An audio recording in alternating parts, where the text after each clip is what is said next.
Selamat siang Indonesia, Anda menyaksikan seputar Bali terkini pukul 14 waktu Indonesia Tengah. Bersama saya, Madi Sukadenekarang.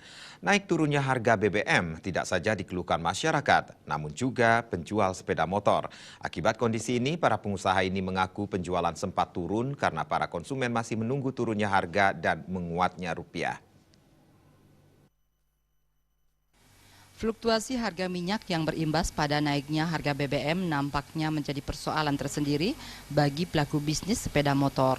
Manajer Kecak Motor Freddy Simbolon mengatakan, meski secara signifikan fluktuasi ini tidak mempengaruhi daya beli konsumen, namun hal ini menjadi pertimbangan bagi konsumen untuk menentukan pilihannya membeli sepeda motor, khususnya jenis Honda. Adanya fluktuasi harga sepeda motor juga berimbas pada harga motor karena proses produksi motor ini salah satunya menggunakan bahan bakar minyak. Namun demikian, untuk menarik minat konsumen, para pelaku usaha memaksimalkan promosi baik melalui event harian maupun mingguan dengan tujuan konsumen membeli produk mereka. Setiap bulan kita ada event sih ya. Jadi kita memang ada event. Kalau dari Honda sendiri memang mewajibkan kita ada 4 kali event dalam sebulan. Di luar itu juga kita ada beberapa juga program-program dari Kecak sendiri aja. Juga ada beberapa pameran sih di beberapa tempat juga. Kalau di Honda ada sih namanya Honda Care juga.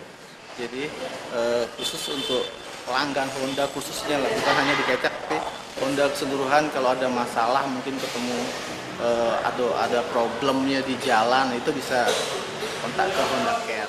Selain promosi dalam usaha menarik dan menjamin kepuasan konsumen, pihak dealer juga menyediakan jasa servis gratis yang sudah diluncurkan pemerintah pusat serta jaminan mutu ataupun garansi terhadap kerusakan dan keluhan konsumen.